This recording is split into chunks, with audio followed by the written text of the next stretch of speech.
प्रिय बच्चों, आपको सोयाबीन की फसल के बारे में संपूर्ण विस्तृत रूप से समझाया जा रहा है या बताया जा रहा है, जिसका कृपया पूर्ण रूपेण अध्ययन कीजिए और जिससे आपको समझ में आए।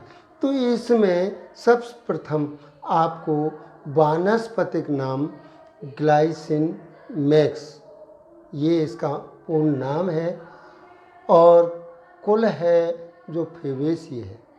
यह फेबेसी अर्थात फेबेसी उस कुल के अंदर आती है जिसमें दालें पाई जाती हैं। तो दालें जो पाई जाती हैं वो दाल वाली फेबेसी कुल के अंदर आती है।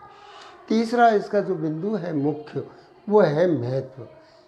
यह फसल तेल की फसल होने के कारण इसमें तेल की अधिकता पाई जाती है। इसके अंदर तेल की जो प्रतिशतता है वो 44 से 45% तेल पाया जाता है। ये जो है मुख्य रूप से तेल की प्रतिशतता होती है।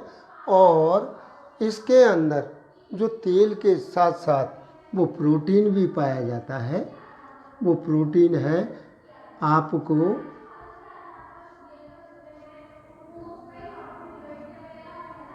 मुख्यतः 21 से 22% प्रोटीन की प्रतिशतता पाई जाती है। और ये प्रतिशतता इसके साथ साथ कभी कभी जो है हमको इस तेल का डिहाइड्रेशन करने पर गर्म करके इसका वनस्पतिक घी बनाया जाता है। और घी जिसको वानस्पतिक घी कहते हैं, डालडा कहते हैं, ये जो है इस सोयाबीन के तेल का डिहाइड्रेशन करके और इसका वानस्पतिक घी बनाया जाता है। तथा यह प्रचुर मात्रा में प्रोटीन पाने से यह हल्का होता है, लाइट होता है। इसमें कोलेस्ट्रॉल की प्रतिशतता कम पाई जाती है। और ये अधिकतर आपके लिए मूल उद्भव इसका जो है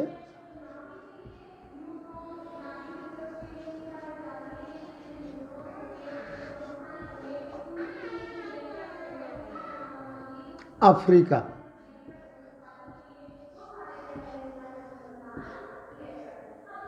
और भारत माना जाता है।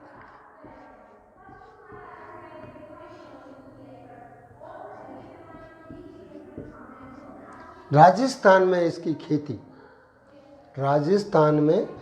खेती जो है राजस्थान के अंदर बांसवाड़ा,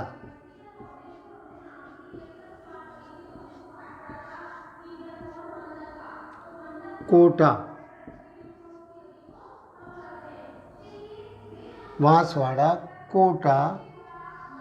चित्तौड़गढ़,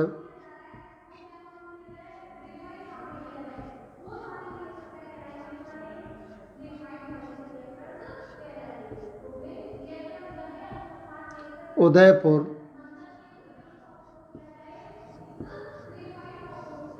में मुख्यतः जो है पैदावार ली जाती है। यह आपको राजस्थान में इसकी जलवायु जो है गर्म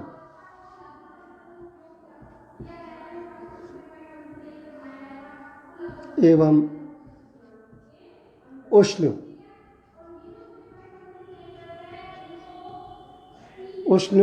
जलवायु का जो है मुख्यतः उगाई जाती है। और इसके अंदर जो है तापक्रम वो 24 से और 27 डिग्री सेंटीग्रेड तापक्रम उपयुक्त रहता है। क्योंकि इसमें अंकुरण एवं वृद्धि के लिए जो है मुख्यतः ये तापक्रम की आवश्यकता होती है। और इसमें अधिकतर ऐसे क्षेत्र हैं जहाँ पर इसकी जो है फसल ली जाती है। दूसरी है भूमि व भूमि की तैयारी। हमारी सोयाबीन की जो खेती की जाती है वो जो है मुख्यतः उसके लिए उपयुक्त भूमि बलुई,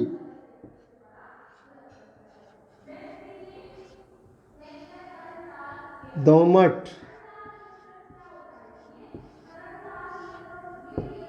चिकनी,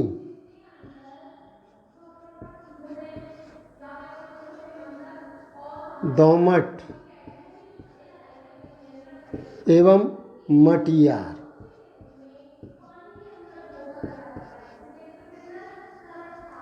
ये जो है भूमि उपयुक्त होती है और इन भूमियों में मुख्य रूप से इसकी जो है विशेषता है जो आपको जल निकास की उचित व्यवस्था की जाती है एवं जिसका pH मान 6.5 से 8.5% होता है। pH कितना होना चाहिए इसका? 6.5 से 8.5 pH मान होना चाहिए और अच्छे जल निकास वाली, अच्छे जल निकास जो है होना चाहिए। ये इस भूमि के लिए जो है। और तैयारी गर्मियों के दिनों में, ग्रीष्मकालीन के समय में एक जुताई मिट्टी पलटने वाले हल से, 2 से 3 जुताई जो है देसी हल अथवा हैरो अथवा इसके साथ कल्टीवेटर, ट्रैक्टर में जो कल्टीवेटर होते हैं उन कल्टीवेटरों के द्वारा जो है 2 जुताई मुख्य रूप से करके पाटा लगाकर समतल कर लेना चाहिए। फिर जो है सोयाबीन की मुख्य रूप से फसल की बुवाई करते हैं। तीसरा है उन्नत किस्म। उन्नत किस्म में आपको मुख्य रूप से JS 97, JS 93, JS 93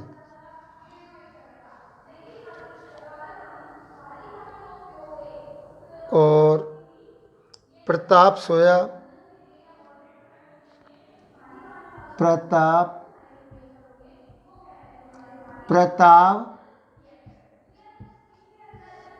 सोया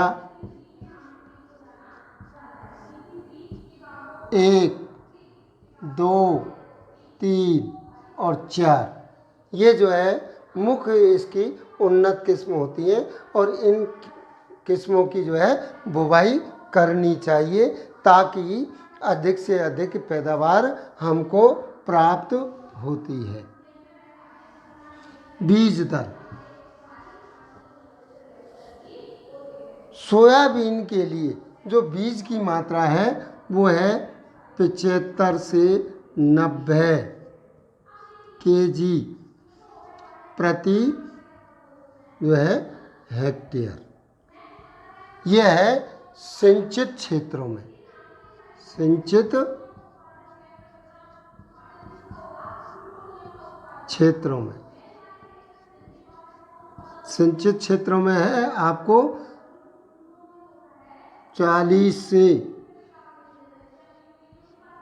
50 kg जो है मुख्य रूप से बीज की मात्रा की जाती है। कुछ ऐसे क्षेत्र हैं जिसमें 75 से और 90 जो है kg प्रति हेक्टेयर बुवाई की जाती है जिससे हमें अच्छी प्रकार से जो है फसल प्राप्त होती है। बीज उपचार के लिए आपको जो है M45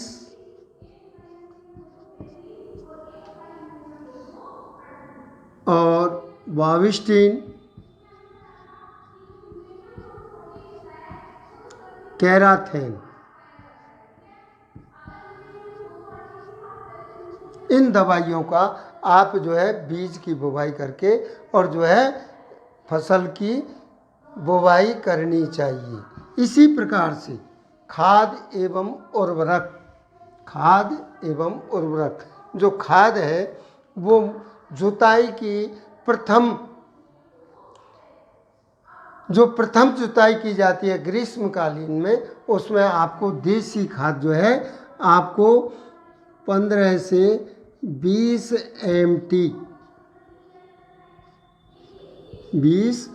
MT मैट्रिक टन गोबर की सड़ी हुई खाद, गोबर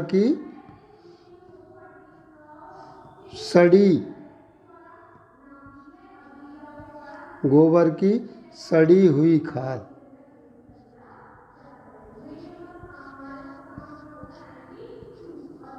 अथवा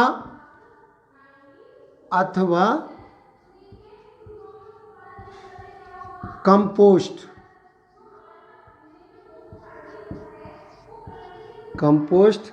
खाद को डालना चाहिए।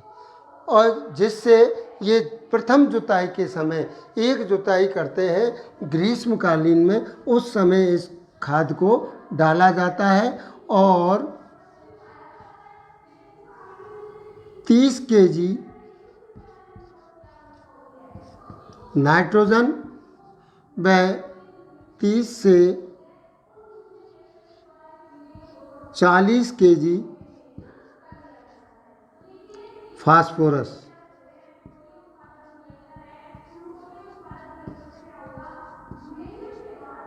ये जो है प्रति हेक्टेयर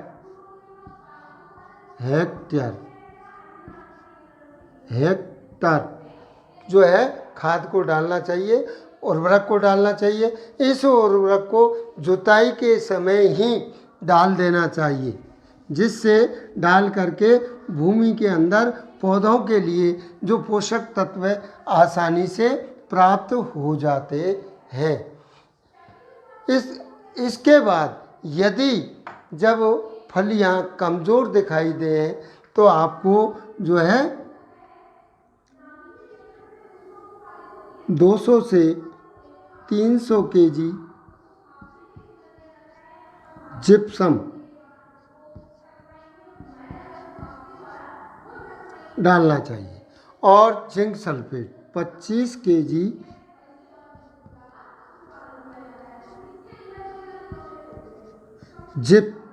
जिंक सल्फेट की मात्रा डालनी चाहिए, ताकि हमारी फसल के लिए पोषक तत्व पूर्ण रूपेण प्राप्त हो जाते हैं। ये आपको खाद एवं उर्वरक बुवाई का समय प्रथम वर्षा शुरू होते ही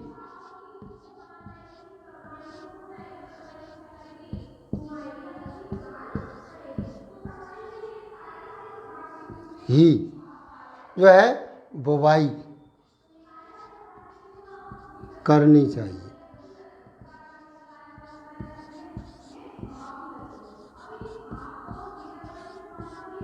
अथवा ऊपर लो, अथवा 15 जून से 31 जून तक बुवाई कर देनी चाहिए। ये जो है बुवाई का समय है। बुवाई की विधि जो है आपको सोयाबीन को कूड़ विधि द्वारा, कूड़ विधि द्वारा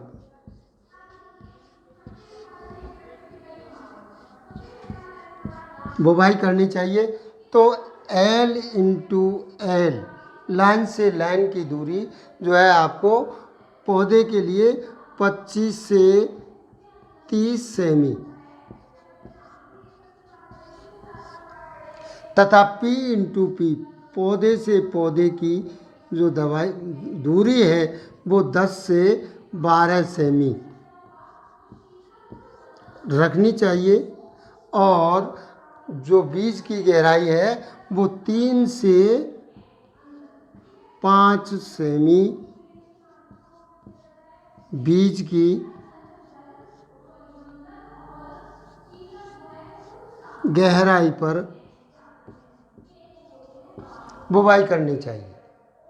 तो इस प्रकार से ये कूट विधि में हम इनको विशेष महत्व देते हैं। इसके बाद में है हमारे सिंचाई। सोयाबीन की जो सिंचाई है वो मुख्यतः कम आवश्यकता होती है, परंतु यदि बरसात नहीं होती है तो ये सोयाबीन सिंचाई पर निर्भर न हो करके खरीफ की फसल होने के कारण ये इसके लिए बरसात पर निर्भर करती है, और निर्भर करने के लिए इसकी सिंचाई की आवश्यकता नहीं होती है। सिंचाई 1 या 2 करनी चाहिए, 1 अथवा 2 सिंचाई करनी चाहिए। सिंचाई के लिए प्रथम सिंचाई जब फूल आते हैं, फसल में फूल। दूसरी सिंचाई जो है फलियां बनने पर, फलियां बनने पर जो है सिंचाई करनी चाहिए। यह मुख्यतः सिंचाई है। अंतरा कृषि, अंतरा कृषि के अंदर आपको जब हमारी सोयाबीन की फसल खड़ी हुई होती है तो उस वक्त उसका जो पौधा होता है वो 20 से 25 दिन का अथवा 20 से 25 दिन का, अथवा जब पौधे के अंदर 4 से 5 जो है कोपले टाइप हो जाती है और बड़ा हो जाता है, तो उस वक्त हमें श्रमिकों के द्वारा जो फसल के अंदर खरपतवार उगते हैं उन खरपतवारों को नष्ट करने के लिए जो है निराई गुड़ाई की आवश्यकता होती है। निराई गुड़ाई सोयाबीन के अंदर 1 अथवा 2 करनी चाहिए। दूसरी जो निराई गुड़ाई की जाती है वो 40 से 45 दिन के अंतराल पर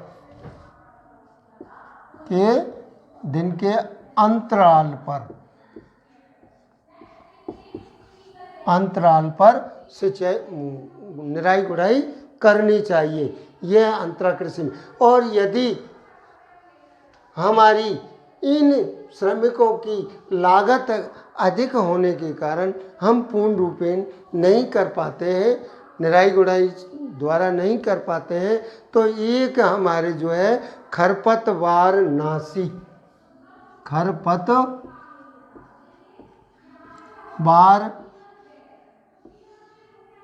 नाशी जो है इसमें हमें एट्राजिन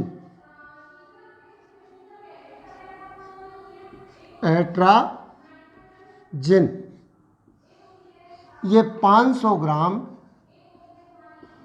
पाउडर को 600 से 800 लीटर पानी में घोलकर सोयाबीन की फसल में छिड़काव करना चाहिए ताकि ये खरपतवार पूर्ण रूपेण नष्ट हो जाते हैं।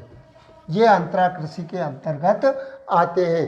पादप संरक्षण, पौधों की हम किस प्रकार से सुरक्षा कर सकें जिससे हमें इनकी पैदावार में कमी न आए और अधिक से अधिक हमको पैदावार मिले। तो इसमें हम कीट जो है कातरा, जैसिड, सफ़ेद मक्खी, और सफ़ेद मक्खी अथवा पत्ती लपेटक जो लट है वो लग जाती है। फली छेदक है और तना छेदक। फली छेदक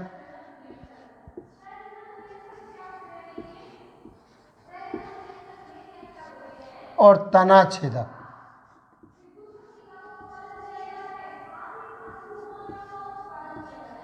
ये कीट लगते हैं। इन कीटों की रोकथाम के लिए हमको मुख्यतः कीटनाशी दवाई जो है उपयोग में लेते हैं। इनको मारने के लिए रासायनिक कीटनाशी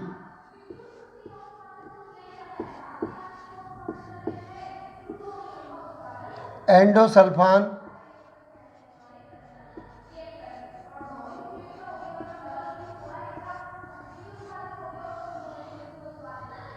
क्यूनालफॉस,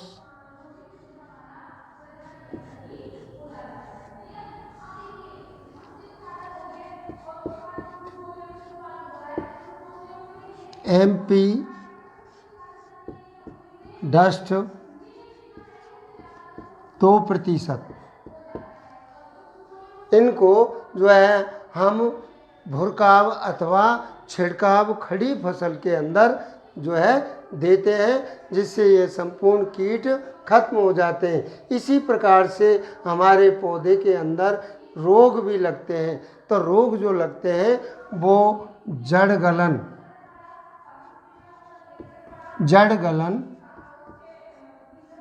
तना गलन,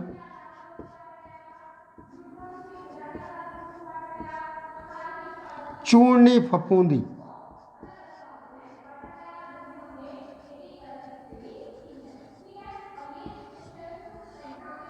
ये मुख्यतः रोग लगते हैं। चूर्णी फफूंदी पत्तियों के ऊपर छोटी छोटी सफ़ेद के एक पाउडर जैसा दिखाई देता है। तने को नीचे से जड़ों से कुछ ऊपर से यह पौधा धीरे धीरे सड़ने लगता है और धीरे धीरे ये ख़त्म हो जाता है। इसी तरह जड़ों में भी गलन रोग पैदा होता है। इनकी रोकथाम के लिए हम मैंकोजेब, कार्बेंडाजिम, बाविस्टीन जो है खड़ी फसल के अंदर जो है हम पानी में घोल करके छिड़काव करना चाहिए। कटाई एवं मड़ाई, जब हमारा फसल अक्टूबर 90 से 115 दिन अथवा 120 दिन की हो जाती है तो उस समय हमको फसल की कटाई कर लेनी चाहिए। ये दराती अथवा हंसिए से काट करके इनको बंडलों के रूप में एकत्र कर लेते हैं और एकत्र करके इनको सुखाया जाता है। जब बंडलों के अंदर 5 से 10% तक की नमी होती है तो इसको हम थ्रेशर के द्वारा जो है मड़ाई करते हैं। मड़ाई करने के बाद में दाने को पृथक कर लिया जाता है। इसकी उपज 35 से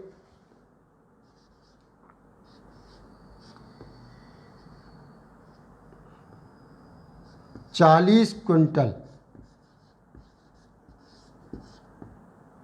प्रति हेक्टेयर, ये सिंचित क्षेत्र की है। सिंचित क्षेत्र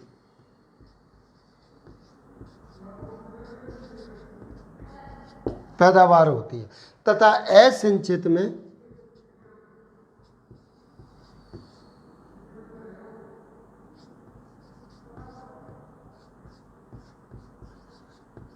असिंचित क्षेत्र में जो है 15 से 20 क्विंटल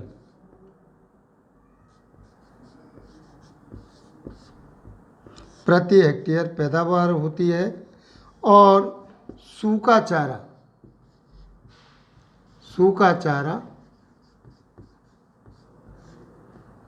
35 से 40 क्विंटल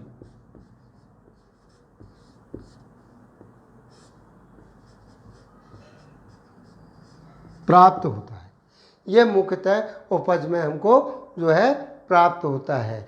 ये उन्नतशील किस्मों में ही जो है पैदावार हमको प्राप्त होती है। धन्यवाद। बंद कर दें।